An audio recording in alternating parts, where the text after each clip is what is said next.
A grunt left your lips as you reached for the book on the top shelf. The book about physical combat mocked you from above. Aizawa had been the one to recommend it to you, as you sought for different fighting styles that would be able to work well with your quirk during battle. You appreciated his help, but God, of course you couldn't reach the damn thing. Puffing out your cheeks, you stood on the balls of your feet, stretching your body until the pressure felt like it would break you in half. You looked around yourself. Don't libraries have stools for these kinds of occurrences? Searching for one would be too much of a hassle. Besides, if someone were to see you taking back a stool to the aisle, how embarrassing. A hero should be able to do a simple task like this anyway. You hummed, nodding your head in agreement with your own statement. That's right. This was just like an everyday training exercise. Your attention immediately focused back on the book. Drastic times call for drastic measures. A fiery passion lit within you, clenching your fists fiercely. You bent your knees. Jump! Shooting up, you reached for the book. Within a second, your feet were back on the floor. Still nothing. Maybe a different angle? From the right and from the left, you tried both. Stomping your feet in irritation, a sigh parted out from your lips. So close, yet still so far. One more try, and then you'll give up and get the stool. Once again, you angled yourself ready to leap sideways for the prize. You sprouted into the air, a grunt escaping your mouth, your index finger reaching out, lightly scraping the book with your nail. However, your hand or any of your fingers failed to actually get a hold of the thing.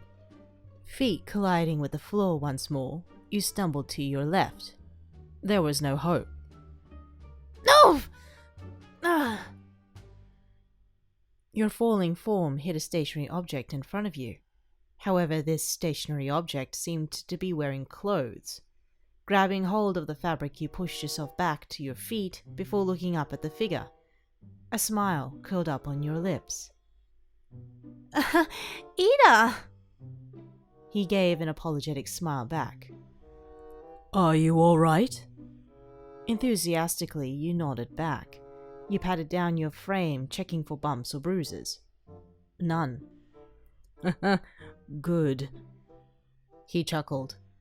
You seem to be creating a lot of ruckus over here, though, so I'm here to inform you to be more quiet. This is a library, after all. Right. You brought your hand to the crook of your neck. Sorry about that. Your eyes widened as you let out a gasp. Your hands clasped the hem of his school jacket. That reminds me. I need your help with something. He tensed up at the sudden request before being pulled away with no further explanation. You dragged him through the aisle before stopping in the center, pointing directly up at the shelf. You looked up at him. I can't reach the book I need. Ah, he smiled. Here, I'll... Without further warning, you jumped onto his back, wrapping your arms around his collar. A gasp left his mouth. Paying no attention to the sounds of panic he made, you began pushing yourself up, bringing your knee to his shoulder, once again reaching for the book. Fumbling with his hands, he grabbed your calves, making sure you wouldn't fall from atop of him. You placed a hand on the crown of his head for better balance, your pelvis against the back of his head, only making the situation a lot more awkward. Your index and pointer finger came in contact with the book. Successfully, you pulled it out from the shelf. Got it! Leaning straight back wasn't the smartest option, causing Iida to arch his back desperately trying to keep balance. Noticing his struggle, you made your way back down onto the floor. You eagerly shook the book in front of his face. Thanks for the help, Iida. With a skip, you made your way to go check out the book for your own time, completely missing the boy's reddened face.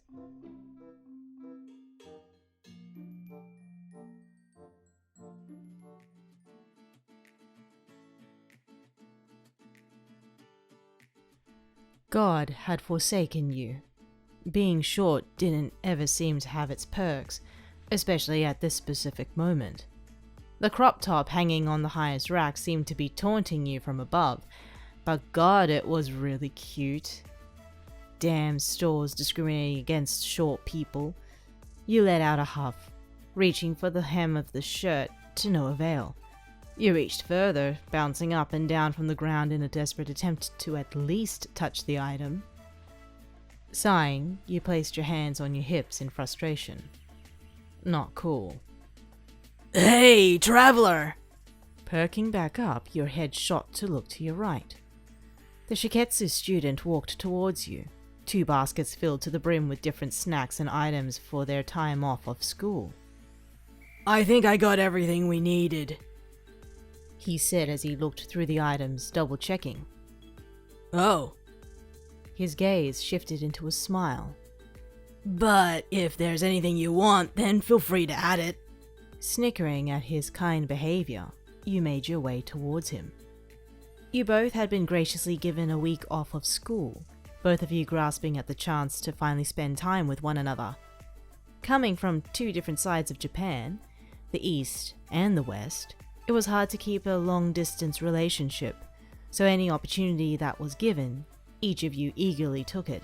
Deciding to spend the entirety of the week at Inasa's house was the practical option, as his house was huge and his parents were leaving on a bougie trip that week. Now, neither of you had anything special planned, but Inasa had suggested to stock up on food and activities for the upcoming week. You had gladly accepted, knowing that you two would be too occupied to do some shopping later during the break. I think we're pretty much set then.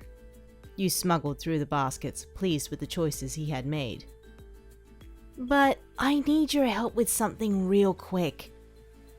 Playing with your lip, you took a glance back up at the shirt. Get on your knees. He gently placed the baskets on the floor before dropping down.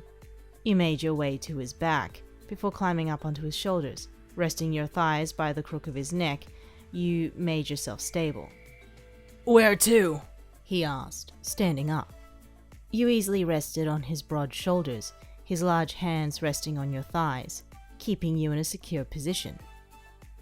I need to get that crop top up there, you explained, guiding his head in your desired direction.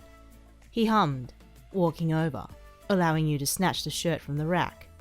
Thanking him, you placed a kiss on his forehead.